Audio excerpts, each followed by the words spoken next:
get started. So, Thank you, everybody, for coming out. good to see you. When did he get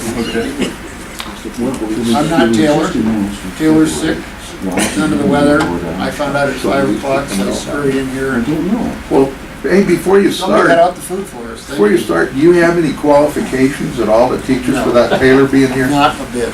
I mean, not a single, None. So you don't get any wings credit tonight. that's what I want to know. Because I just read something that said he might have a credential, but I don't know if anybody else has seen it. Yeah, they did.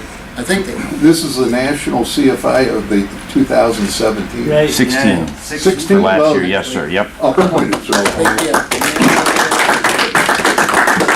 think you're right, Rick. I think they did say I think they 17. said 17 in Oh, is the that article I right? read, yeah. But it's for last year. Yeah. So, thank you. It's good it wasn't awarded posthumously. After this meeting, we're in trouble. There we go. There's a sign-in sheet going around, and I'm gonna just go out of order because I'm looking around and I see guests. Do we have anybody here for the first time? Your name is? Larry Bass, BASS. Larry. Larry. Okay, so if you would mind writing your name and Sure. email and phone number at the bottom, Sure. and then we're gonna put you on the spot, and you can share with us your flying experience and why you decided to show up and join us. Well, I'm in my 9th year of working on my instrument rating. Okay? Literally. All And right. hopefully this year will be the year I'll finally get it done. Great. I've taken my test and such. I'm not going to, you mentioned over actually with the CAP for Lexi. I'm with Silver Patrol over at Jetco. Okay. Okay. I have an old 172 here at Centennial I got back in July. All right. So about 750 hours total. Okay. So I want to get CFI and we want to. Goals are just to Actually, my goals, I'm a realtor and mortgage guy, and I'm ready to not do that anymore. Okay, Or at least part-time. Right. And I want to do some flying sometimes. so you're gonna keep going and get your commercial and CFI and all that stuff? CFI may be a multi, Multi? go for that. Great. Fantastic, welcome. Yeah. Anyone else? Yes. Yeah, I'm Ken Scott. I fly a 172S, and I'm just starting my instrument training. Okay. And I learned to fly at Shepherd Air Force Base in their Aero Club Oh, a few years ago, probably further back than some of you guys are old. I don't know, let's talk about Shepherd. What do you think? 80, no, 70? 68. Okay, it is older then. Yeah, I was at Shepherd from the 70s, 78 till 80. So it was a good place to learn to fly, because you lost your fear of controlled field immediately. Right. And you were certainly reprimanded if you didn't stay in your traffic pattern altitude, since the jets were above you and the helicopters below you. Uh-huh. It was a real interesting experience. But anyway, Disciplined environment. right, I think that was a good environment to learn. Okay. So Taylor invited me to come down and just be a guest here and see what's going on. Well, he's not here, so you'll have to come back. So I have to leave? Yeah. Come back. You gotta go bring him Please, some did you chicken soup. get your name on the bottom of that sheet for us? I'll do that. Okay. Right, Yep. Do we have to leave? No, you're welcome. You're welcome. Now, Taylor's sick enough, I think you're glad he's not here tonight. Yeah, Yeah. we are. He sounds terrible on the phone, so. We You're welcome. already had that. What's that? We already had Oh, you that. have the card? And I'm Phyllis Scott, I'm his wife, I'm Okay. just a student pilot. Oh, But I usually fly with him, Awesome. so. okay. Well, that's fantastic. Cool. I'm looking forward to helping you all get to the level you want to get to, so, great. Fantastic. Anyone else? Karina. Yes, hi. So every time I introduce Karina, I know what she told me. It's not Katrina, like the hurricane. It's Karina, and that's how I remember it. So that worked, thank you, because I'm terrible with names. It's okay. So- Call me Katrina and I'll answer to you. Yeah. Tell the folks what your role is here at IA. She works here at Independence Aviation. Yep, with us. so I'm the marketing director here at Independence Aviation. So I'm here for the first time just to see what this is all about. Fantastic. And your aviation background? I was a student pilot in college and I'm still a student pilot, so now I get to refresh after 16 years and Uh-huh. get my license. Well, it'll all come back Nice. really quick, I'm Yeah. sure. Good. Awesome. Okay, fantastic. Well, welcome guests and welcome members. So we start off with the kickoff video. Typically, it's something exciting, attention-getting, and we had one of those set up. But then Paul Cheddar, one of our members, had an experience, so we're going to let him come up and share his experience with us and talk about some lessons learned and some things we can learn from his experience. So, you're up. Thanks. you. Won't be as exciting as you get. Pretty good. I've seen the Adam. Great. That's a great one. I saw. Rachel. Just move this just a little bit. All right, so I didn't put these slides together, but that's me. And I've gone That's our in agenda. people's way here. What's that? That's just our agenda for the day, so we're That's the good. agenda for today. Yep. I may move this over if it reaches. Put it down here and try to step back, so I guess. So I'm not literally here. So anyway, we've done all this.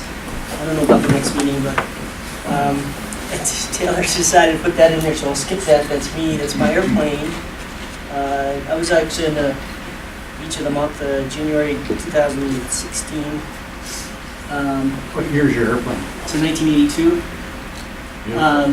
So I'm just going to share a story of a recent trip I took. It was the end of February. So I went down to Phoenix. And I don't know if you remember then, there was a couple that near the end of February, we had a lot of weird weather and so forth. And the winds were pretty high, and I decided to take the longer way. So I went down through New Mexico and down south of Santa Fe, Albuquerque, and then headed west into Arizona. And so that's on the trip out there. And this doesn't really show it, but there were headwinds of 45 knots or something like that. So, and that's one of the reasons why I didn't go over the mountains. So I was at times had an airspeed, ground speed of 120 knots. So that's the panel on my airplane. Do you have a pointer too, or no? I do, hang on. The purse here somewhere. There we go.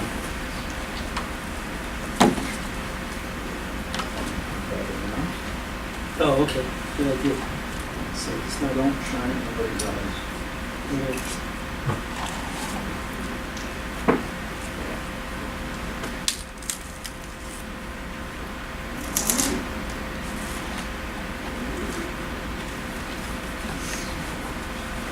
Maybe it doesn't look like it. So I saw that. Yeah, you go. That's bigger than I expected. That's a good one. So that's around 660, and I got that tied into some of my radios, and flight plane comes over. This is the trip on the way down the Sandia Mountains. If you're familiar with that, it's they're not too high, but they're high enough. You need to. I was on an IFR flight plan, so I was up a little higher. So that's the route I took there from Front Range, where I'm based at Front Range Airport. Came down and then west.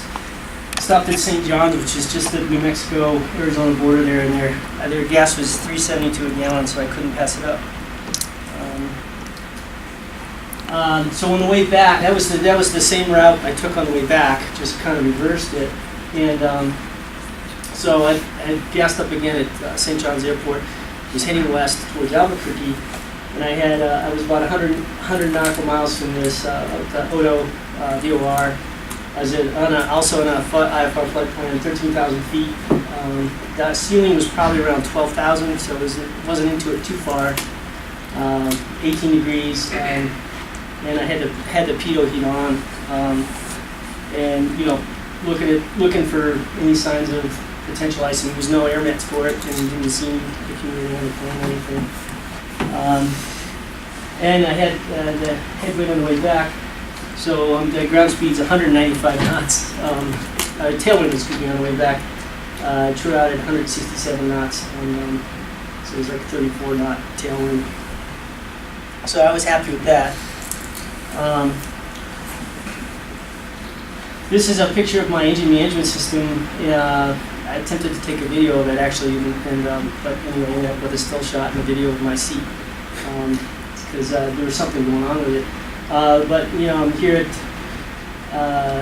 55 cent per percent power. I'm normally aspirated. The manifold pressure is 18 to 2400 RPMs, and running lean peak, and everything was looking pretty good here. And then I noticed that, let's go back here. I noticed that, and this is what I was trying to catch a video of, but these indications got very erratic. They were bouncing up and down. Never seen that before.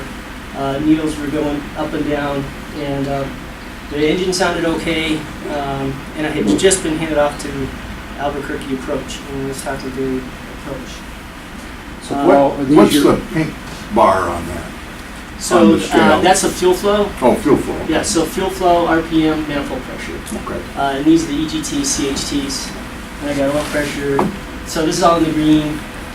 Oil temperature is the green. But then again, like I was saying, I saw these needles bouncing up and down. These are all going to zero and back up. And So do you have standby gauges in addition to these, or is that it? for the engine, Yeah, no, that's it. that's it? Primary, that's all I got. Okay, okay. Mhm. Paul, what Fuel flow- engine, fuel- what engine do you have in the airplane? It's an IL 520, so it's 285 horsepower, normally aspirated. Fuel gauges are separate, separate. They come as senders from the fuel tanks, and those are the OEM fuel gauges.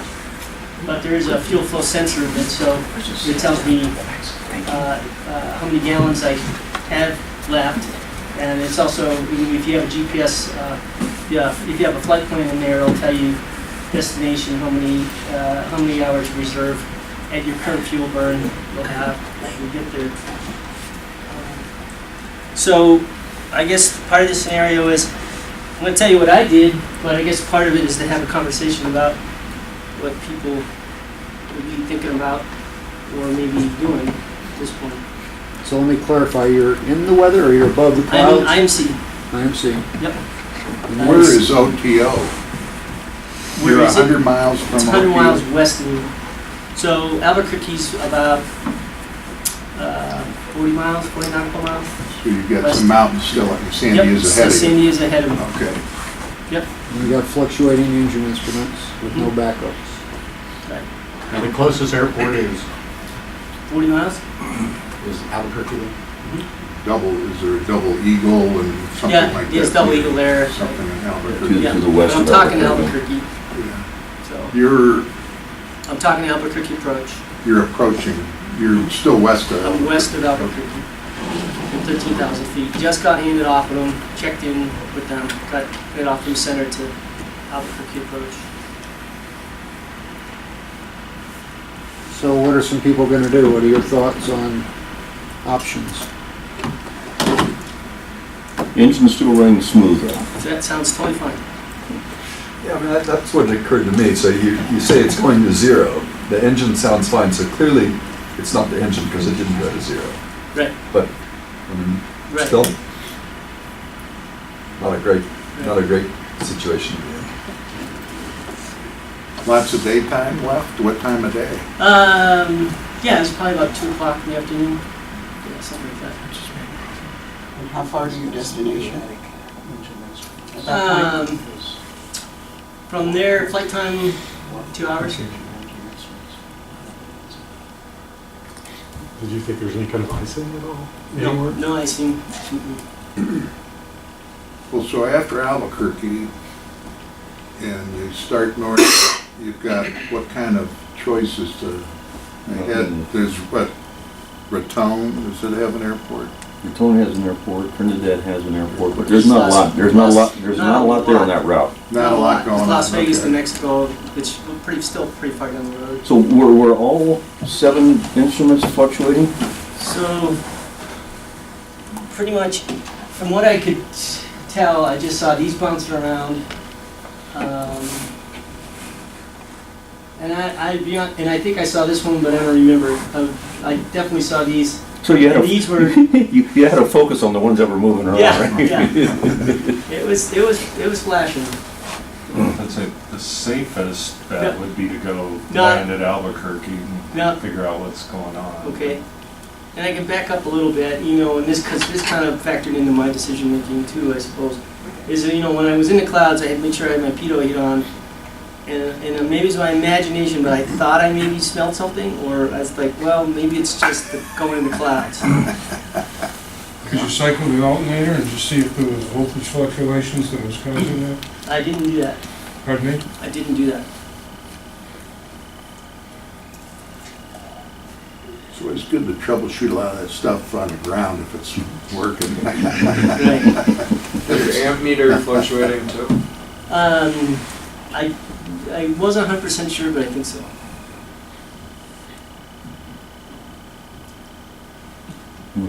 Okay, so what are some votes on, do we keep going? Do we get to VMC conditions? Do we So go you're land heading somewhere? towards your destination? Yeah, And the- heading towards my And the nearest destination. runway's And ahead I'm of you anyway. Yeah, I'm not expecting like, well, it's probably gonna be IMC for a little bit longer, but not much. I don't know, maybe another 30 minutes. And this is a 3 or 4 engine airplane?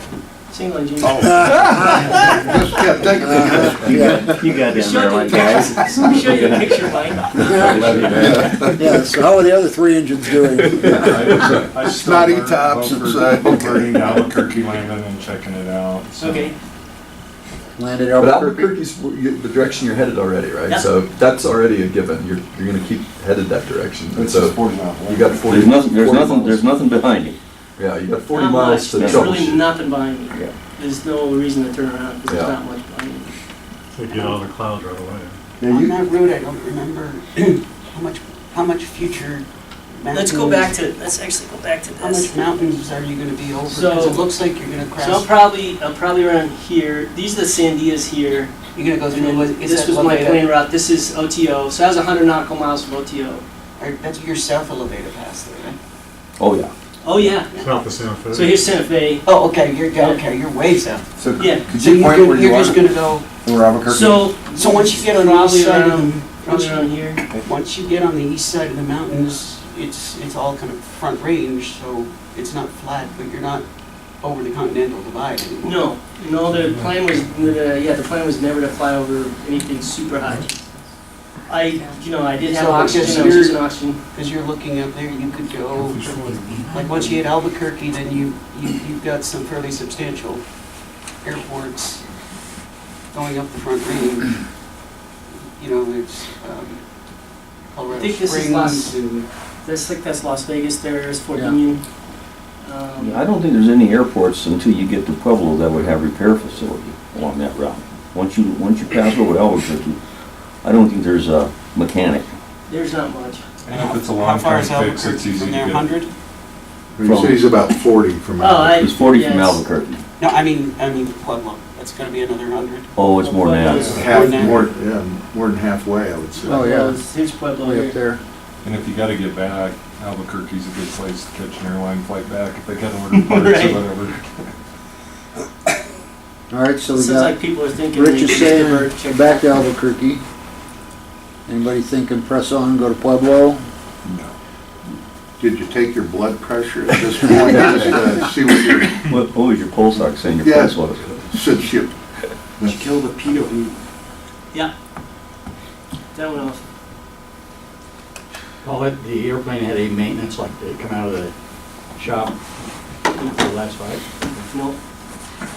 I mean, I'd have to say I'll keep flying the 40 miles to Albuquerque and see if anything changed in those 40 miles, but it feels like it's, just an instrument, it's daylight, you're in the clouds, but you're only 1,000 feet above Go to this next one. here. VMC. I usually put a couple things, what would you do troubleshooting, turn off the pitot heat, somebody brought that up. Check circuit breakers, I'll look at those. Can you turn that instrument, the Oracle, off by itself, or is it just Can't pull pull the a circuit breaker breaker? for it, it's your primary engine instruments. So it's hot wired. Pulling the breaker and then trying to reset it, would that essentially do something? Maybe, do I didn't they, do that. do they have a manual for that,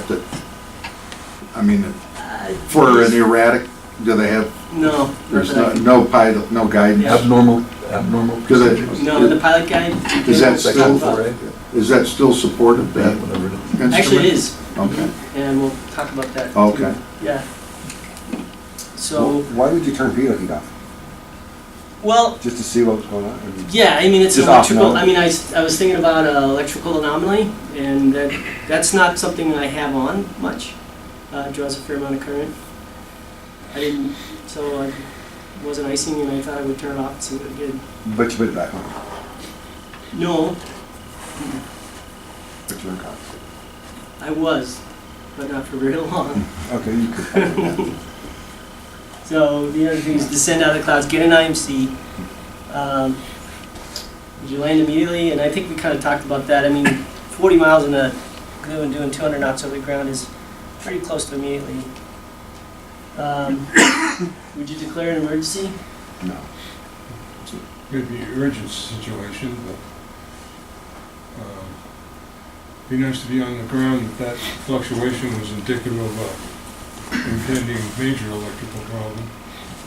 Yeah, that's the part that only gets my attention, is that you said you thought maybe you smelled some smoke. Like his 310, he tried to just sell me.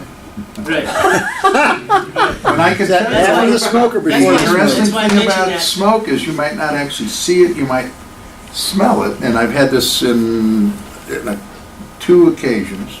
I Is didn't that everybody's sniffing, and now you lose your nose. Your nose is not Yeah.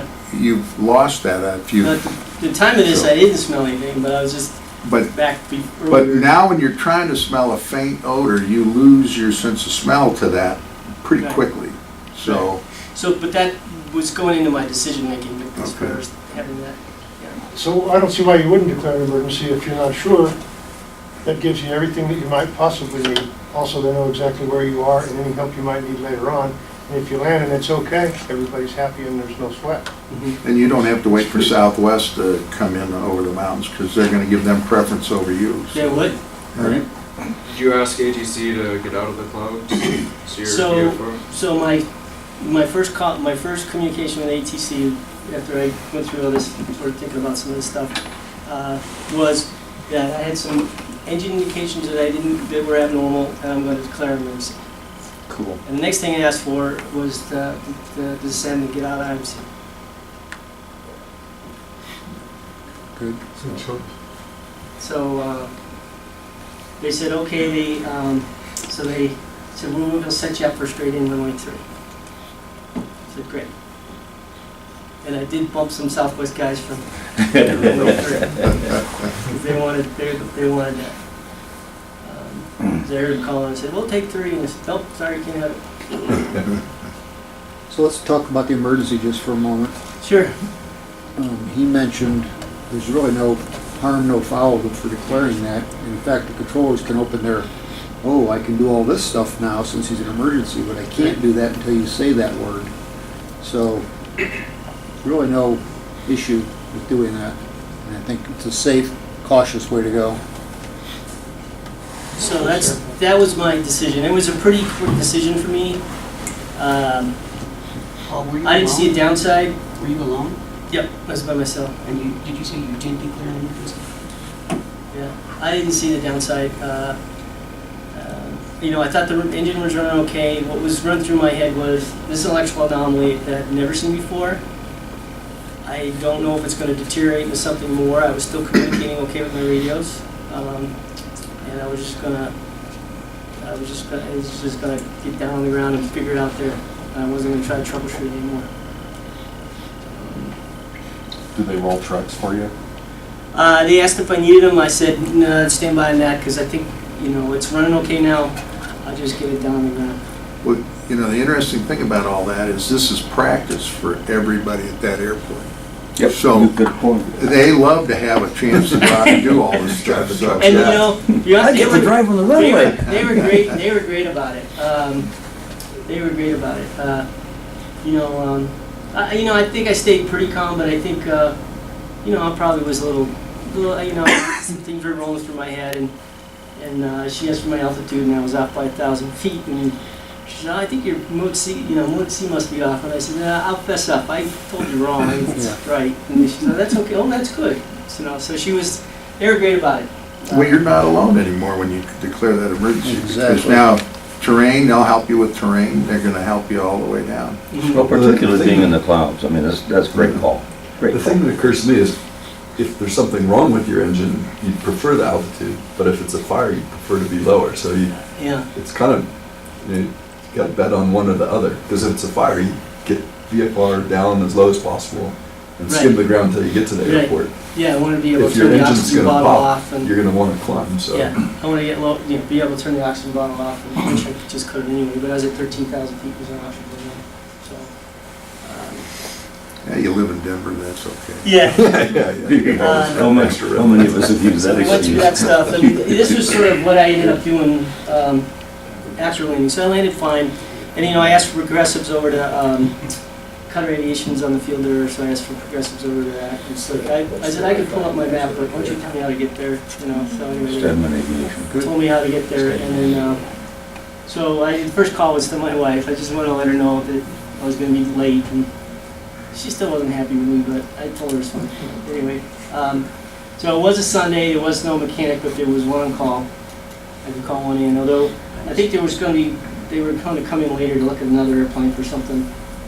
And then I called my, the personal cell phone of my IA AMP, and I called him to discuss the symptoms that I saw and the potential system checks, check circuit breakers.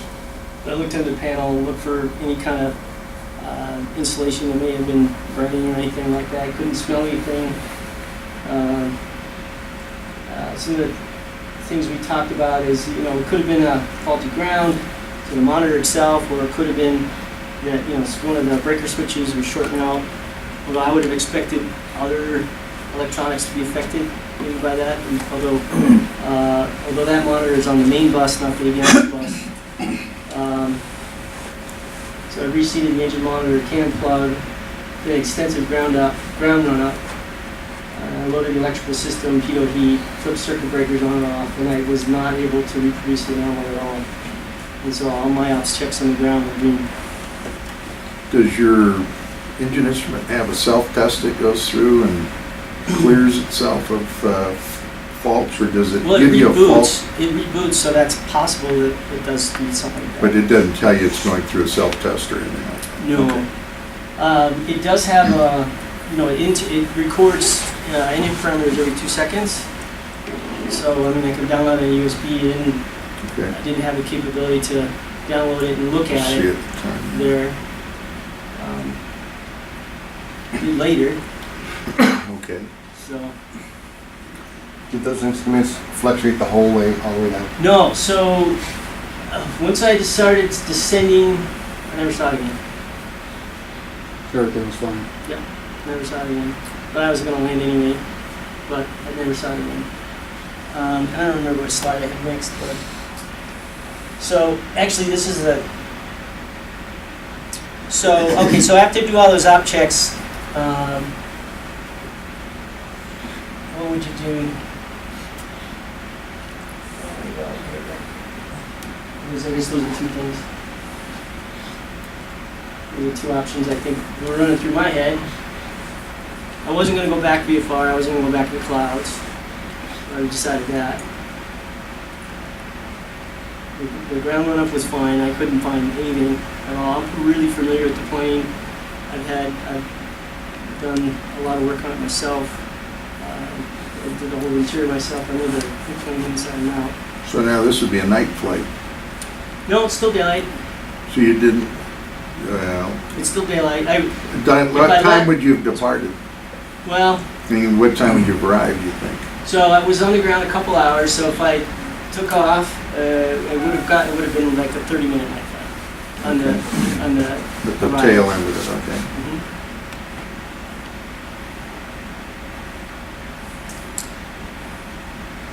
I'd spend the night, especially knowing you're going to be in a night flight. You don't know what could happen there at night. It could be total electrical. See, the one thing I wouldn't do is I would not depart VFR with flight follow-on, Why is that? because that's a workload permit.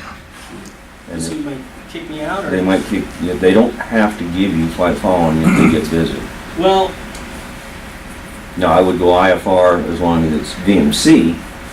yes, but then I would have had to get up to the MEAs Okay. for them. and I didn't really want to do that. I would be very concerned about going VFR flight following because they can kick you out if their workload doesn't. And they also, if you drop off their radar, they'll kick you out till you go get coverage back Yep. again, so. Right. But, you know, there are options to land Mm-hmm. VFR. There are airports. They may not have mechanics and stuff, but You know, another option, I mean, your ground ops checks all work fine. You could talk to the towers, says I need to go overhead the airport and Yeah. fly for 15, 20 minutes to see if everything is still working normally. And then split. Maybe just alter your course a little bit more, so you're going airport to airport rather than some directs or something, but. I think it was bad enough for you to go into Albuquerque, it's bad enough for you to have a mechanic do another look. yeah. I was on the phone with my mechanic, and as I said, I knew the plane pretty well. There was going to be a mechanic that was coming in. I could have waited. Monday, you could talk to Oracle. Is that how you pronounce that? Oracle, yeah. I did. On Monday. From Denver. I think after the checks, if you took off and everything was fine and you didn't find anything, and as long as you kept having a way out on the way back, I'd be okay with that. Yeah. Well, so I did opt to leave VFR. I did get flight following, and you're right. It's on a workload basis, but it was the same. ATC that heard me come in for emergency, Mhm. and I was kind of. In this case, they're gonna be as cooperative as they can. I was I figuring agree. they were I agree. gonna work with me, you know. So, and even you know, when I got switched back to Albuquerque approach, they said, "Welcome back. Glad everything's okay." So, and what I ended up doing is Highway 40 goes up through the CMDS. So I went up Highway 40, and I went to 9,500 feet, and I did stay with ATC the whole way. When I got closer to Colorado, I did have to climb, and I felt comfortable doing that because I was going to lose radar coverage if I didn't climb. He gave me a heads up on that, and I said, you know, I was at 9.5, and I said, okay, I'll go to 115. But at this point in time, everything was steady on the monitor. It was fine, totally fine. I was watching it pretty closely. And you know, the thought did cross my mind, okay, I'm 30 minutes of my flight, I'm going to be coming in at night. I know a lot of the airports are just outside of, I know Front Range pretty well, and I knew where I could put down, and I kind of was mapping that out. I took my plane down to Meadow Lake. I had maintenance there. I could have just landed there and say, hey Kirk, tomorrow morning take a look at it. Yeah. Because it was right on the way. So that's what I chose to do. Maybe some people would have, but you know, that was my choice. Like I said, I've done.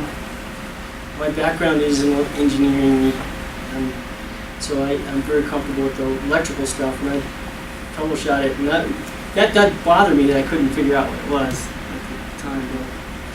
But, so let me see if we can. So as I said, the Oracle does download this stuff, and I'll explain what this is. So this is the whole flight time-wise here. This is EGT. There's an RS-232 input from the GPS, so I get altitude. This is outside air temperature, so as I'm flying, the temperature is going down. And this is CHT. And you can see here, this is where I saw the 13,000 feet. And you see these spikes here. And what that does look like is a ground fault. It could be also power, but more commonly it's a ground fault. As you can see here, this is when I started to see it, and this is when I started to descend. So it didn't take me too long to say, hey, I want to get down, and I just kind of a steady descent, leveled off, and then landed Albuquerque here. This took some thinking about it afterwards, but there are two components to the engine management system. There's all the sensors from the engine, the CHT, the EGT, oil pressure and things. go to a module that's on the firewall called the engine, the EIU, the engine interface unit. And then in the cockpit itself, there's a display unit. We call it a DU. And the GPS RS-232 goes into the display unit there, as well as the OAT, the outside air temperature, comes directly off the display unit. Display unit is powered off the main bus, and it's grounded in the cockpit to the ground. Power goes through a network cable to the EIU, and then there's a separate, the ground for that unit is in the engine compartment on the firewall.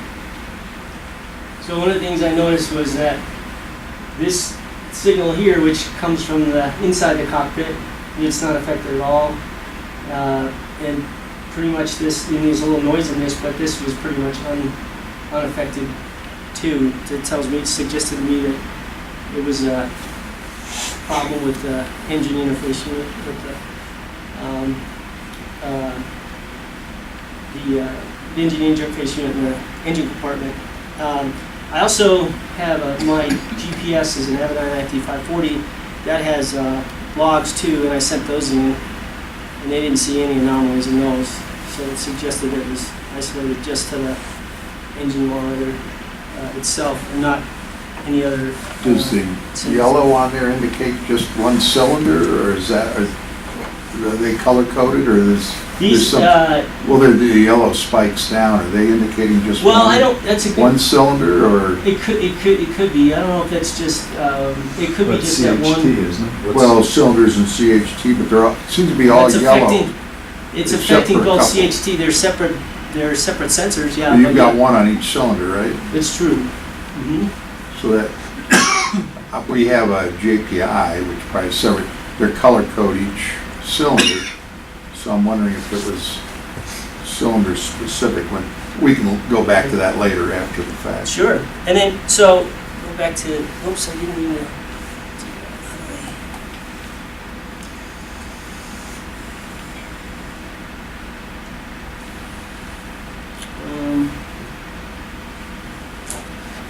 So yeah, they are color coded, and I have to blow it up and see if it was just, I don't know, I thought it was just affecting the whole thing, but, because I see other colors buried behind it, Maybe so.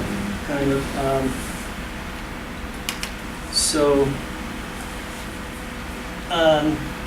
oh yeah, that's why I wanted to come back to this. So when I did send this stuff into Oracle, and they called me back the same day, it was very nice, and he had said, yeah, you had some loss of data, and he also commented that had some loss of data early on in the flight too, and I said, well, I don't see that. When you look at, and I started looking at the raw data, when I look at the raw data, this is what he was talking about when I investigated this some more. This, I can't remember what that stands for, but this is actually normal. It's when you're leaning.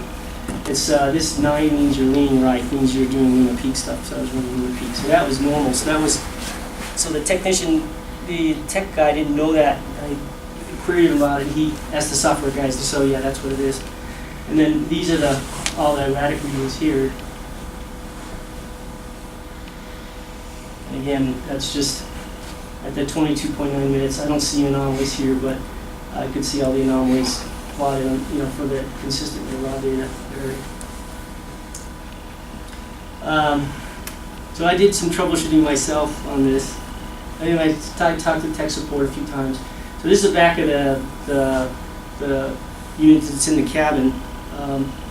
So there's this is where the power comes in here, and some of the OAT sensor comes in here, and the RS-232 from the GPS. And then this is the network cable that goes to the module that's on the firewall. I checked the ground on this, and it was, where it was underneath the cockpit. I thought, well, maybe it was a little loose, and I tightened that up. And then this is where the EIU is. That's where the module is on the firewall. And there's a couple of green wires down here, and those are the grounds for that. There's 2 of them. And then this is where they're grounded here, and I said, well, let me tighten that. And when I tightened it, the installer had put a nutsert in the firewall, and it was spinning when I tried to tighten it. So that's probably, my guess is that's probably the source of the ground fault, because if it spins in that hole and there's all this vibration, you might have, not have the best ground. It's not a real solid ground. And it, low current stuff, you can see a lot of big, changes in signal.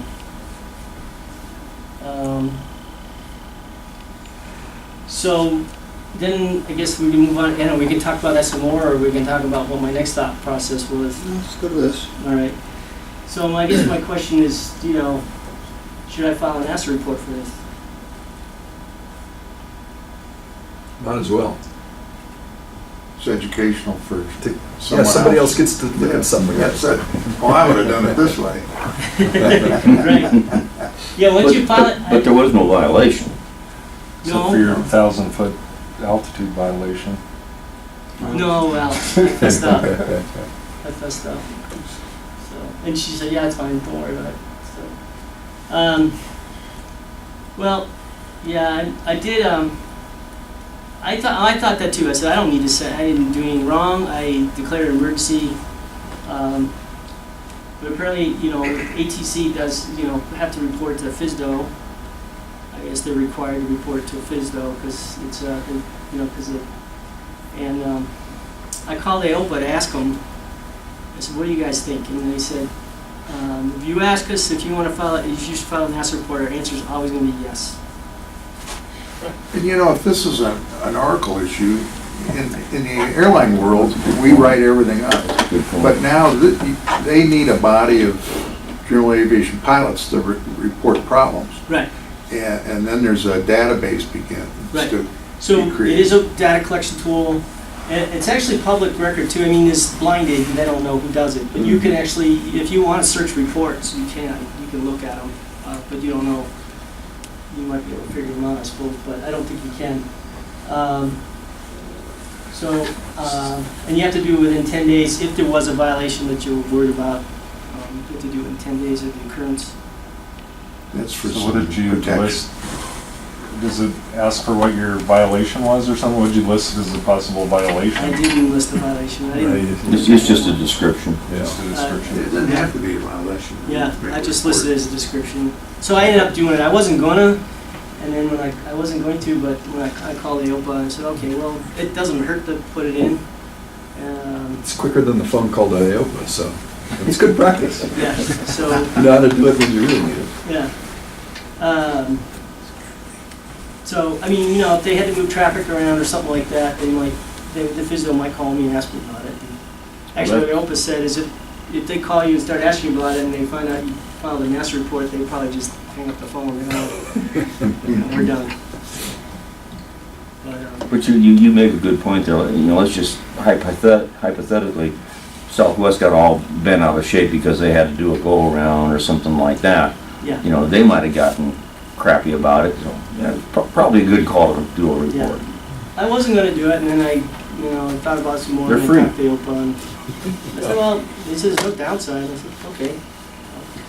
And, The guys that make a living flying these airplanes file these things like they're buying hamburgers if they're worried about it, because if you get your license pulled or fined. It's your livelihood. Yeah. Did you have someone review the report before you sent it in? Make sure you hadn't said something you shouldn't have? Well, I had written down most of it anyway, because I'd sent some emails to, tech support guys sort of describing some of the stuff. And when I was talking to the OPA guy, I said, well, let me read this to you. And I read it to him. He said, that sounds great. That's a good idea, though. Like you said, you don't want to send in something to them and they go, whoa, look at this. What the hell is he thinking? Yeah. Is Oracle required to do anything? I don't think so. And Oracle does still support, okay, some other guys are on here. Look at that. What is he checking? He's losing his shirt there. Yeah, it's solo. That's the new medical. That's the new medical. That's good. Yeah. It's the new medical. I really admire that in you. It's the home test medical. Do it yourself. Flight instructor with an ME, huh? Anyway, so, I don't know, that's the way I handled it, and, I thought I talked to Taylor about it, and he said, "No, it might be interesting to have a conversation about it." Yeah. I just wanted to publicly go on record to thank Taylor and Chuck for finally having an in-flight scenario that didn't involve me. I think it's great that you shared. I think it's great that you Absolutely. landed and declared an emergency, and I think I probably wouldn't have. And I'm glad that you did. And now hopefully if it happened to me, I would too. Yeah, you know, it's kind of a beating, I guess it's kind of a beat in my head. It's a, you know, if something's not right and you think you need help in priority handling, just declare an emergency. Yeah. And you can apologize later about it if there's something dumb, but You don't it's need to not. apologize later. What's that? You're making the best call at the time. You're At the single time, I pilot thought in it was the weather. I thought it was the best call. It's Yeah. like I had never seen that before. I said I can't explain it. I'm in the clouds. Albuquerque's right there. I'm going to have to fly over to Sandias. There's not much after that. Let's just get down and figure it out. It's a good call. And if it is something inside the box that's shorting out and ready to catch on fire, you're heading straight to the airport and you're Right. not holding for That's what I was Southwest. thinking too, but I just wanted to get down. I said I don't know if they were going to do anything else or whether it was just transient the way it was. Well, these are great scenarios where loss of control could possibly come into play, and you pop out of the clouds in a spin because you get troubleshooting something. And Yeah. You make a really good point, because in the clouds, let's say that you just got hammered focused on that box, trying to figure out what it was doing, and you're looking over here and your left hand's going like this, and all of a sudden, it's Yeah. not so pretty. And that's exactly what I didn't do. It got my attention for a little bit, but then as soon as I immediately said, forget it, I'm not going to even think about looking at this thing anymore. Well, what's the most important thing? The engine was still running. Right. Okay, and it wasn't. And I knew it was running, it sounded good. Yeah. There's an airport right in front of me, I was going to land there. Now, that's a great point, Paul, which is, when you have something go wrong, don't get so fixated on it that you forget to fly the airplane. And you gotta be able to back yourself out, like you said, okay, it's erratic, I got it. It's still running smoothly, let me get back to flying my airplane and solve the bigger picture.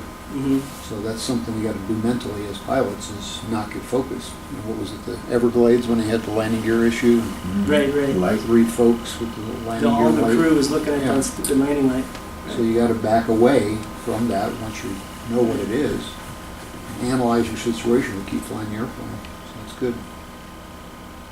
And troubleshooting is, I mean, pilots love to have an opportunity to troubleshoot something or do something. Gives us something to do, yeah. So, yeah. Good. So, that sounds great to me. Was it the DC-8 near Seattle or something where they were having a gear light issue and Yeah. ran out of gas? That was United DC-8 at Portland. And then United lost one in Salt Lake City over a gear light issue. All three of them heads down, working on it, ran right into the mountains. Wow. So, yeah, so Paul, did you consider even for a minute, just to keep it on going? no. You didn't? Maybe a half a second, but it didn't last long. Oh, I'm just thinking I'm putting myself there and it would be, oh, the engine's running well, okay, let's try and make it home. But I'm hoping I would have the presence of mind to say, no, Yeah. no. It didn't, yeah, when you saw that, going back to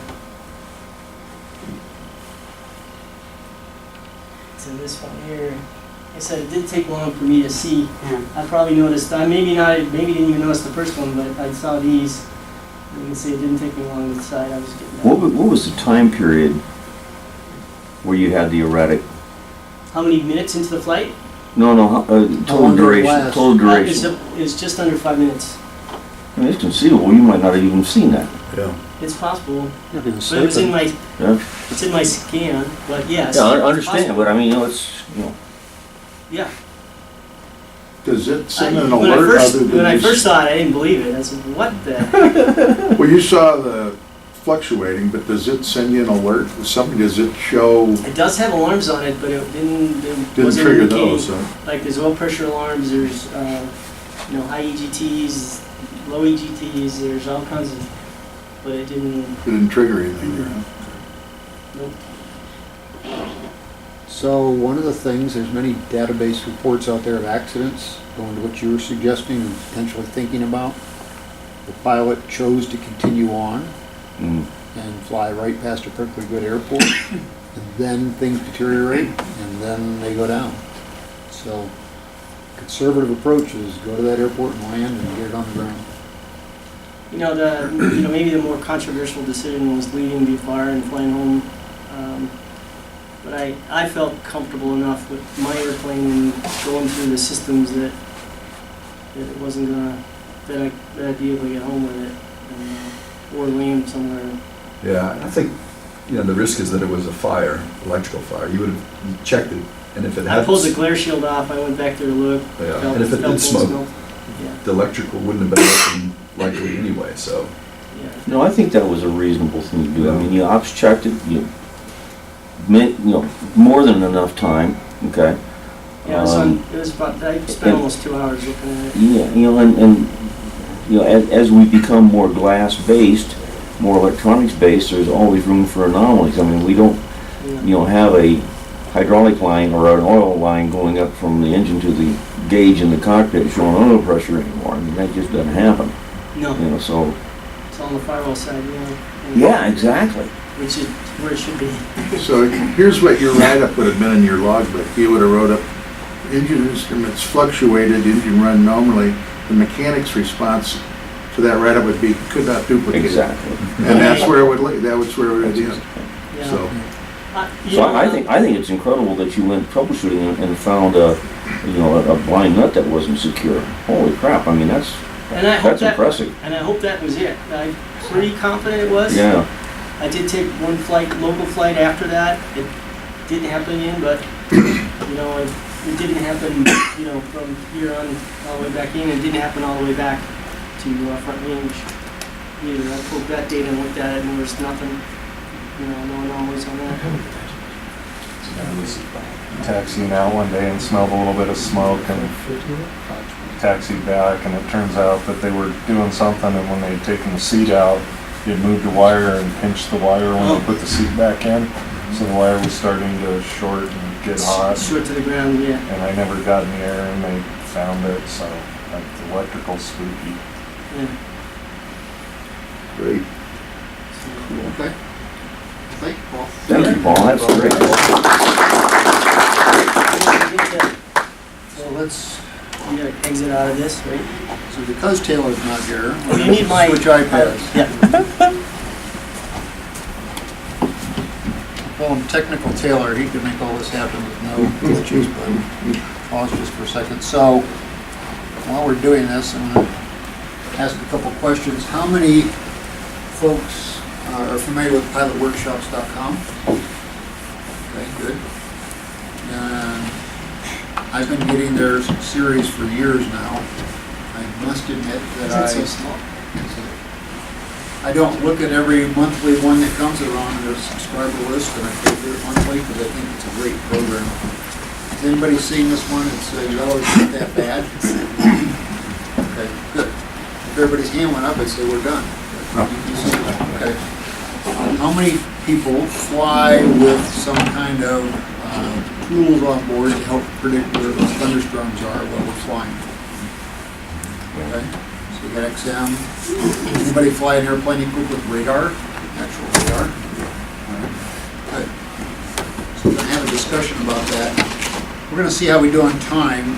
If we don't finish this evening, we'll pick up next month and continue our discussion to finish this up, and then we'll have another topic next month also. Okay, so we're going to run this just to get an idea what we're... I don't know why the screen's not big enough.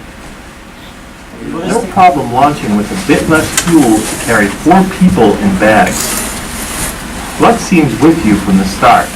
You launch into clear and calm weather and get offered a direct routing soon out of Santa Barbara, but only if you can climb to 13,000 feet. The plane would have no trouble, but you don't have oxygen for everyone. Besides, the view is stunning, so you decline and follow Victor 394, which is pretty much the only airway option available to you. You have a great week in Vegas, enjoying fantastic meals, catching several shows, and even making a few bucks at the craps table. However, the trip home isn't quite so rosy. A warm front is pushing in from the southwest, and you'll be solid IFR before you even get out of Nevada. Freezing levels are quite high, and Santa Barbara is well above minimums. However, you're feeling a twinge of concern about the precipitation. The NEXRAD shown in the FBO and on your iPad shows a solid swath of light and dark green from the California coast almost to Las Vegas. The middle of that area also contains quite a bit of yellow. You've never crossed an area of rain that wide before. Your business partner was a regional airline pilot for a couple years, so she's got plenty of weather flying experience. You ask her, and she says she's flown through far worse. She also points out there's no convective activity forecast. She reminds you that both your spouses are comfortable with a bit of rain and turbulence, and suggests it'll be good experience for you. That puts you a bit more at ease, so you pack up and launch. Now you're level at 10,000 feet, southwestbound on Victor 394, just past Clar intersection, about 40 miles from Vegas. Your IMC and in light precip. You're looking at the NEXRAD both on the cockpit MFD, which uses XM weather, as well as your tablet, which shows the NEXRAD from ADS-B. The situation is pretty confusing. XM weather on the MFD shows light green in your current position. That quickly changes to dark green and then solid yellow and orange ahead of you for many miles. ADS-B weather on the tablet shows no precip where you are right now, and almost entirely a mix of light and dark green with a few areas of yellow between you and home. It's particularly disconcerting that XM both shows apparently worse weather and seems correct about your current flight conditions. At least there's no lightning shown. The weather seems better to the north, which is right where you were offered a direct on the way out, so you query ATC. The bad news is the restricted areas and MOAs are all hot right now. To get around the worst of the weather to the south would require going all the way down to San Diego and then up the coast. This would add at least an hour to your trip. Your business partner seems a bit annoyed you even ask ATC about a diversion. She reiterates her opinion that flying through wide swaths of yellow NEXRAD is no big deal. She also points out that a second front, a cold one, is on its way. If you go back to Vegas, you'll be stuck there for a while because that one will likely create embedded thunderstorms before it all finally clears out. You're sitting in the left seat and flying this leg. What will you do now? 1. Exercise your PIC position in the rule of least comfortable pilot wins. Return to Vegas and reassess the situation. 2. Change your destination to San Diego for now and head southeast down Victor 135. Recalculate your fuel and options as you go. 3. Trust your partner and press on.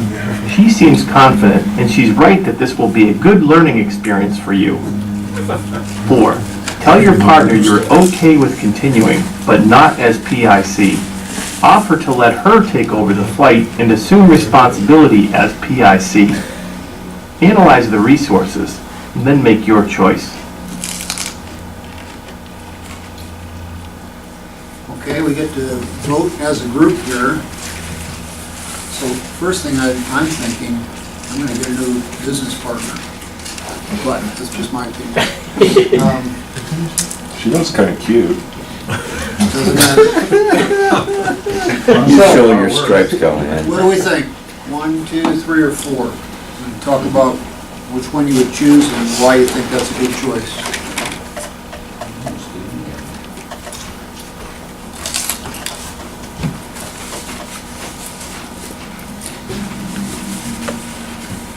Well, you know, it's kind of interesting that one choice isn't on here was, I didn't see how big that MOA was, Okay. but it looked like you could have gone south of the MOA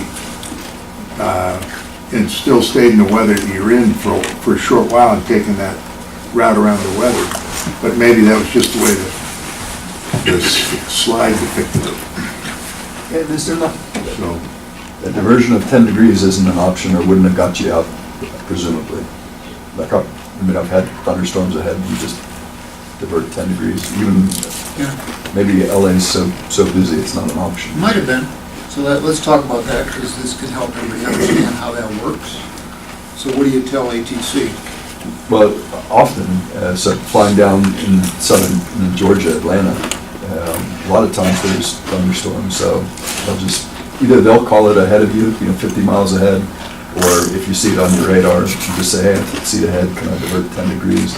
And I mean, I don't think I've ever had them say no or not offer a different solution. Okay, so I mean, again, now I'm looking like no one's ever going to fly with me because I'm going to give what's probably the wrong answer. But with her, having a super experienced pilot, like if, he's with me and says, Mike, no worries, we'll go right through it.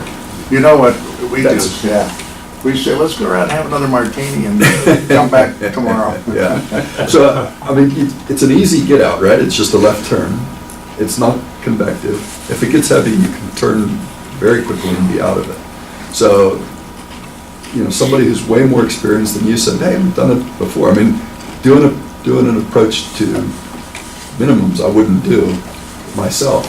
But if I've done it, if I'm with a flight instructor who's done it 100 times, you might as well do it where you got somebody who's experienced. So I think that's the challenge with the scenario. I think I like your option. One other thing you could do is ask ATC, how's the rides ahead? Yeah. And then or just get a pirate. good. Or what are they seeing? Well, and what you don't. Did she say, I got it, watch this? Hold my beer while I show you what this is gonna do. Okay, But let's the go other back key- for real quick, because, I'll hit you in a second, Bob. I agree, I have never had them deny, hey, I need to deviate 10 degrees right or so for weather ahead. And they go, that's approved, report back on course. So you work your way around, come back to it. So that's how we do it in the real world. Is we ask for deviation, they say, yep. Or they might say, no, you can't go there, but how about going the other way, or whatever. So you negotiate with them. You find an option, but not go through the bad stuff. Let's change the scenario to we're flying with Chuck and you say, hey, I've seen this before in this area and, with no convective activity, it's gonna be a little bit bumpy, but I've flown through this a bunch. We're okay, so. All right, so I mean- we'll get to that. I'll talk to my opinion in a minute, Bob. Yeah, two things. On a trip to Southern California one time, was getting a really rough ride and a little bit of ice, and I wanted to make a diversion to the left because I didn't want to go right because there was some really bad looking stuff there. But there was a military operation area that was hot, and they wouldn't let me do it. I said, "You're just going to have to suffer the ride," which we did, and it was fine. But the other thing, in this particular scenario, we don't know what the tops are at. Right. Okay, so they're at 10,000. That's a pretty benign looking weather next rad. It's not the worst thing I've ever seen in my life. Can you go up to 13,000 feet or 12 or 14, suffer a little bit of lack of oxygen for a while to stay out of it? So get into maybe in between layers possibly. Yeah. So get up so you can see it visually. Yep. I like that a lot. So that we're going to have a summary here. Being able to get visual so you can keep the eyeballs on it is huge. He's got two sources of weather. One he's skeptical of, but then if you look at any of these charts which may come up, they can show you that maybe ADS-B isn't going to show you anything when next rad is going to show you some form of precipitation or something that's reflecting a signal. Okay, so we have conflicting information, right? Yeah. So we're going to cover that topic in a second too, and that's a great point. Why are they different? You think, so why would they not be the same? They are different. Okay, so let's go back and have the discussion as a group. What are we thinking? Anybody think number one, go back, called the least comfortable pilot wins, go back and regroup? Go to San Diego. Yeah. Probably go south of it and then come back up. Yeah. Of those choices, Yeah. Where the iPad showing green. number 2 is Yeah. high on my See, this list. is gonna show Two's high on your yellow, list, dark okay. yellow, when they show yellow, The one I they're showing absolutely orange. would So, not pick and is then which 4. is the more representative of what you got? And you said that actually, If I'm, what the next rad showed I more take like that what he had, seriously. I think. even if I got somebody more experienced, doesn't show a this is my 15, airplane, my right? flight, Right. Yeah. I'll take your So it's- advice. If you're more experienced than me, I'll welcome it, Okay. but this is, Yeah, but her experience was in a jet, not in a Right. piston engine airplane. and that's the other thing, is she's flying something much bigger through the yellow. It's like when you see, you know, moderate turbulence reported by a 747. Yeah, that's different than moderate errors reported by a 172. Right, so, but that's the one thing I wouldn't do, I don't care who was Okay. there. So you're not gonna give BIC back to that Not, person? not gonna give it away, Everybody agree with that? Oh, Okay, yeah. so we knocked out number 4. not gonna. Now we're down to 3 choices. Number 2 would be okay, because if you did get concerned about the weather, you're actually still kind of sort of heading towards home. The system is probably moving east, so by the time you get to San Diego, you might be able to just not even go all the way down, Okay, so maybe it moves through and you can come in behind it? turn back right and go up close behind it. Was there mention of a cold front? Yeah, cold front's coming. I don't, they didn't say where it was. But the 2 cold is front better than coming. going back, because that weather's still coming in to Las Right. Vegas. You're gonna be now sitting in under. If you scoot down towards San Diego, you're behind it now. So Okay. it's probably gonna clear out, Okay. maybe pretty quickly, and you may not even have to go all the way to San Diego. All right, And at the very least, you're heading kind of sort of direction of home. so how many think go towards San Diego makes sense? That'd probably be right. Okay. How many think go back to Vegas? It's not a few there. bad plan, but.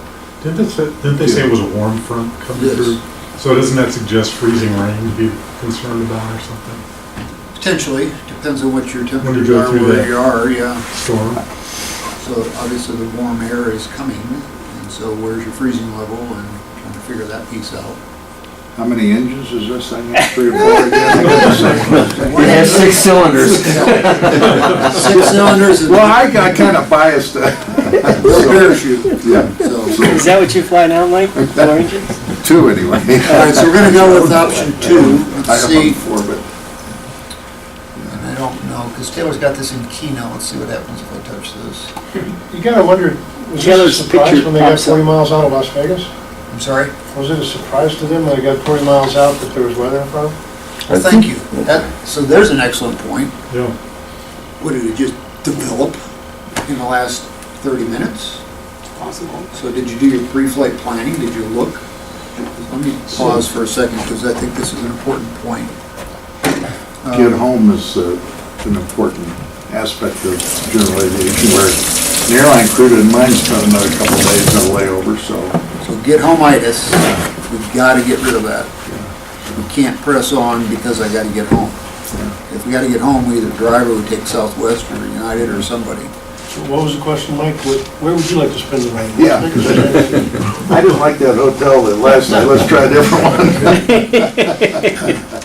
So, I mean, those are decisions in one world, are easy to make. We don't hesitate at a minute to say we're not going, because we don't get paid any extra Right. to take a chance. In this world, you're paying for fuel, you're paying for every aspect of going somewhere you didn't intend to go. And maybe you didn't give yourself enough time. Maybe you need to leave yourself more time to get back to an event that has to happen rather than leaving the morning of. So those are all thoughts that come to my mind. And I'll tell you, they take a lot of pressure off you once you know you don't have to go, and it's not going to have any influence on your activity. Yep. So And you're also very well trained to be able to read this type of stuff to see whether or not, that's you know, the different, yeah. just exactly yeah. how bad it is. Mhm. So one of the other ways of taking pressure off is the passengers, maybe you know them, maybe you don't, is to tell them, we may or may not be going back home today. Set expectations. Set expectations, so you take away that Now it happens, and now you gotta go, hey, we're not going. Well, you're flying, what do you mean we're not going? So you gotta set the expectations that we may not be going in my airplane today. And that's another way to take away that issue. Gotta stay in Vegas, don't Set expectations for your passengers and yourself. Right, Yeah. exactly. So this app I have here, it's the only one I know that allows you to do what they call predictive radar. And so this is heading up toward Boston right now. Everybody knows what's going on up there, right? So we can move this slider here and we can see it's predicting what the radar is going to be, what the storms are going to be doing. So I think it's a pretty cool little tool to be able to help. Had these folks had that, they could have seen at least what some computer models are suggesting, like you see in your home, at home, and they're going, okay, now watch over the next 6 hours, here's what's going to happen. What app is this? It's called AeroV. AeroV? AeroV reports or something like that. So there's two models, there's that one and there's this NAM model. So you can see how different they look, but they're both showing the weather moving slowly off to the east eventually. So it's got some other cool features. Profile view, which you can bring down here. It'll show you what where your clouds are along the route. We're going from Lakeland, Florida to Boston. So you can see where they're predicting clouds and the freezing level and lots of other things. So there's a free trial like all the apps out there, but I like the predictive radar. It really seems to work pretty well. So, all right, we're going to go with option 2 if I can make this thing work. Then they got 3 or 4 instructors that argue about it. They do. Is that how that works? Well, they have- I know they do it, but I think I've They seen do. their demo. Yes, Yeah. and we're going to listen to them. They're not really arguing, they're actually discussing it, which is interesting. You got one guy that's a little controversial with his thoughts on it, but Maybe argue is too strong a word. yeah. Debate.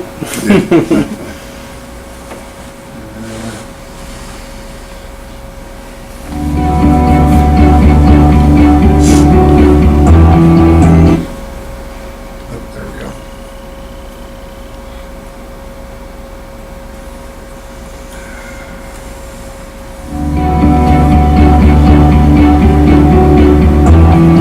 Well, we're going to go to the, Now, let's listen as Tom Turner analyzes the this is the guy that scenario. wrote the scenario. There are 2 separate but vitally important themes to the scenario. Luckily for me, both point to option 1. Exercise your PIC position and rule of least comfortable pilot wins. Return to Vegas and reassess the situation. First, let's talk about what may be the more obvious theme, whether or not to fly into the yellow area of NICS-RAD returns. Amazingly, there's no agreed-upon standard for color coding of radar return intensities. What you need to know is what the colors on your device mean in terms of strength of the radar return. This is measured in decibel level, or dBz. Color is just a quick way to tell how high the dBz is in the depicted area. dBz indicates how heavy the precipitation may be. For example, returns below 30 dBz depict as various shades of blue to light green on many internet-based systems, such as Aviation Digital Data Service. That same return may be green to dark green on portable devices. No matter the color, under 30 dBz is usually depicted as light precipitation. Returns between 30 and 40 dBz, moderate precipitation, are dark green to yellow depending on the device. Returns of 40 to 50 dBz usually show yellow, orange, or even pink. These are heavy returns. Radar returns stronger than 50 dBz appear red to violet and indicate extreme precipitation. You need to read the manual or the legend for the software for the device you use for weather depiction and plan avoidance based on the colors appropriate to the specific display. You need to understand the varying depictions on different types of device to be able to resolve discrepancies between them. One device does not overrule the other. The multiple devices are complementary. On the ADS-B and XM systems referred to in this scenario, 20 to 30 dBz are shown as olive green and dark green, respectively. Returns of 30 to 40 dBz are dark green on ADS-B and yellow on XM. So on this flight, both radar returns are telling you the same thing. You have wide areas of light precipitation with a thick swatch of moderate in the middle. So how do you use this information? Most instrument pilots feel comfortable flying through light returns, but try to avoid moderate or greater precipitation. The traditional standard is to avoid the strong stuff by at least 20 miles. That sort of thinking, however, is extremely simplistic and may prove disastrous in some cases. Recall that precipitation is not the hazard you're trying to avoid. It is only one symptom of the threat.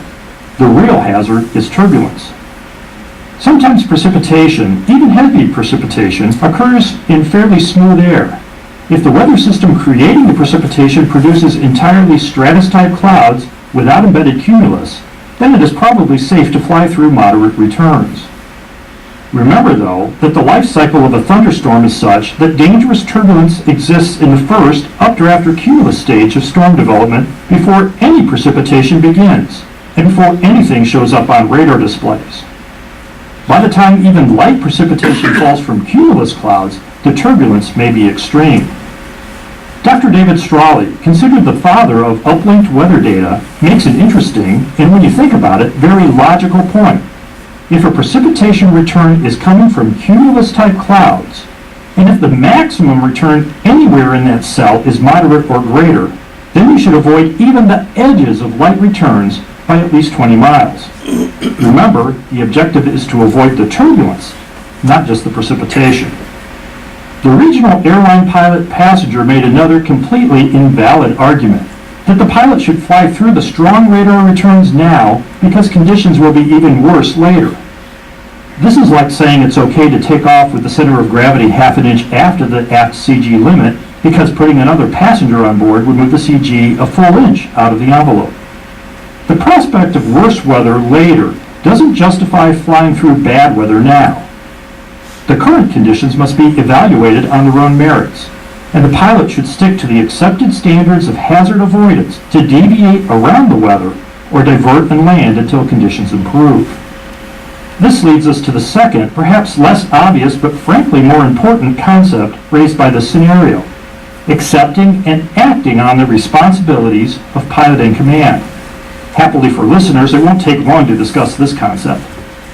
The pilot's business partner has much more weather flying experience as a result of her time as a regional airline pilot. She is a valuable resource, and the pilot can learn much from flying with her. However, the pilot is still pilot in command. He is responsible for weather avoidance. He may know more about the specific displays in the airplane. He should know that a given level of turbulence will impact a light airplane more dramatically than it does a much heavier regional airliner.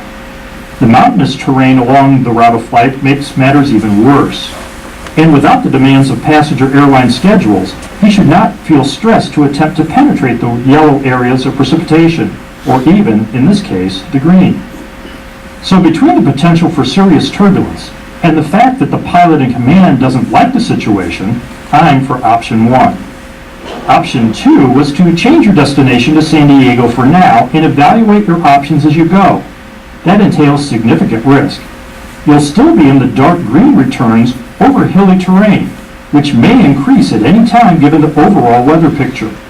And what real gain do you have versus going back? Option 3 is to trust your partner and press on.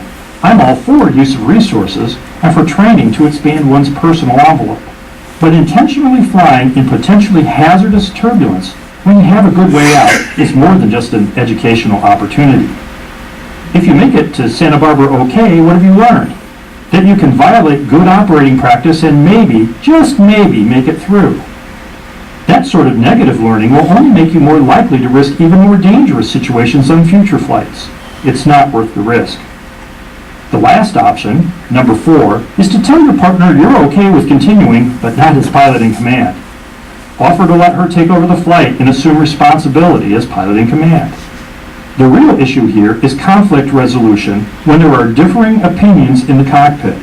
And the time to have this discussion is while you're still on the ground, not speeding toward a clear hazard. Sure, I suppose you could just give up and go from pilot to passenger. But what you should really do is use the information that your experienced passenger provides as a factor in your decision as to what's right. What might work in a regional airline operation may have a completely different outcome in a general aviation airplane. Throwing up your hands and abdicating responsibility is the antithesis of being pilot in command. Now go to the hangar and join the roundtable discussion where Tom is joined by Bob Martens, Bob Nardiello, John Krug, Wally Moran, and Jeff Van West. Okay, so we're not gonna go to the hangar tonight because it's already been an hour and a half. We are gonna go there at the beginning of the next meeting and get their input. So I want everybody to think about the scenario. Join us next month if you can. Let's talk about what he just said though, before we break up. So, what are your thoughts on what he was just suggesting? Why did he think that you were still in serious risk? Because by turning south, you're skirting the edge of the preset. Yeah, I think the question becomes, what I heard him say. How far do you need to be? Yeah, how far do you need to get away from it? So according to the Dr. Strawley, they're 20 miles away from the ring is what he suggests. If there's Yeah, convective, the QS. we heard that there was not supposed to be any convective activity. Where did we hear that? And They said there's no convective sigma, I think is what they said. I don't remember the So I sigma think the part. thunderstorms were developing, they were seeing the moderate returns on their, both their XM and their ADS-B weather. So stuff Yeah, I thought they is, said there was no convective, but there was no convective sigma at the time, which means they haven't put it out yet, possibly. Okay. What else? You know, what's interesting about flying through yellow is how many times have you flown through it? Maybe you flew through it once and it was smooth as glass, maybe there was rain, Okay. and you say, well, yellow's no big deal. Right. But Yeah. if you have 10 years of flying through yellow and one of them was good and 9 of them were bad, then you have a larger database to draw on. So Okay. experience in a lot of these things is gained through seeing the seasons more than 1 year at a time, seeing them connected together over 20 years. That's an excellent point. So, So what has your experience been flying through yellow? well, because we didn't have this technology all along, we had radar. And we also, generally you find this in the takeoff and approach. We don't see this phase en route. Right. Where this is going. So we'd be, if we're at 10,000 feet, we're taking off or landing. We're not en route. So, but we, there's some places we go in the world where you can't define at low altitude between the mountains and the weather. Okay. And that now takes your experience of knowing where the terrain is. And radar doesn't differentiate well between a heavy thunderstorm and terrain. Same with your And radar. even you can, and you know, there's an art to using an old analog radar and a more modern digital radar. There's an art to using gain and intensity and understanding what it paints. And that takes experience in Sure. using Training. it. So, but, so you've got a mix of terrain and weather. So if you had a radar, it would still be a confusing picture at 10,000 feet, potentially. Right. So, I haven't had a lot of flying through like smooth yellow, but I do know that sometimes when green is around the cumulus, you can be the light green and it gets real bumpy when you get the cumulus stuff. But So one of the things that Bob suggested, and you can see it at the end of my summary, but if we could find a way to get between layers or on top, or even possibly below, if we can fly the MEAs below. So basically the bottom line is, can we keep our eyeballs on that rain shaft coming out of the cloud, or fly between layers and see this big white cloud right here, but it's clear over there. Now you can go. You can fly through that stuff. we used to always say one peak is worth 1,000 returns on the radar. So keep that in mind. So that might have been an option for them if they had If they the could get ability. between layers, Exactly. yeah. And we're gonna cover, again, next month, I'll show you, I got some samples of a skew T diagram. We're not gonna go into learning skew T, but it's, how do I know where those layers might be? How do I know if I can actually get into some DMC conditions, or am I gonna be IMC all the way up? So we'll talk about that a little bit. Anybody else from his comments there? Yep. In the same company, we were flying together. We've got the same experience, sorry. I mean, like being on the radar, that was no big deal, especially if you could identify all the rest. I remember one night going into Memphis, I said, well, that looks good to me. And co-pilot said, yeah, me too. And we did a complete upset and overview of a heavy aircraft. Wow, from light green? Yeah. Wow. It was one of those things that built. Yeah. So it looked good out the window, Yep. and it looked good on the radar, but it was already starting to come down. Yep. And so we were in a descent when it hit us, and And what happened? it was like 50 degrees bank, 30 degrees nose low, autopilot off, everything Wow. honking. So that was, What's the passengers think? we haven't passengers. Just the boxes. But, did you have any yellow at all showing, or was it just? No, light yellow green? was not even on the screen, but there Wow. was some heavier stuff over maybe 20, 30 Right. miles away there, around everybody around it. Sure. Well, the radar will paint but not the same way that this paints I mean, it's the same technology report back. You get magenta, you are purple, Right. but it doesn't relate quite the same as this does.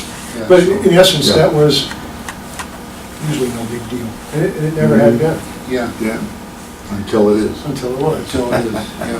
Would the technology now be better for you to have avoided that than when you did that? I don't know, because now I have ADS-B weather, so. But it's the same I would radar. trust it to have- The guys that are still flying, that's an Airbus A300, got the same radar. And the only thing they can do occasionally is update the, these are not analog, they're digital, so they can do a software update if there is one, but there probably isn't. That airplane's pretty old, so. Yeah. Still, what you're used to that looks real easy, it may not be. May not be. I mean, whatever your airplane shows and you go, that's no big deal. Well, could be. Yep. So were you IMC at the time? No, No. no, we were VMC and Wow. had field in sight. Everything was looking good and we were both good. And then it Wow. got your, yes, ma'am. Would anybody's decisions be different if this was at night? It's same legend still. Night versus day is the question. Any different thoughts there? Wouldn't have left Las Vegas. Wouldn't have left, Showtime. Yeah, who's got the tickets? Let's see the Elvis impersonators. Yeah, that's So obviously, night is a higher risk environment. One thing that's good about night, you can see lightning easier. What are you doing? You can't see the clouds. Right. You can't see the clouds, right? I've got to do an IPC. So I think night, thunderstorms around, bad combination. Night, the Stratus is fine, is that one?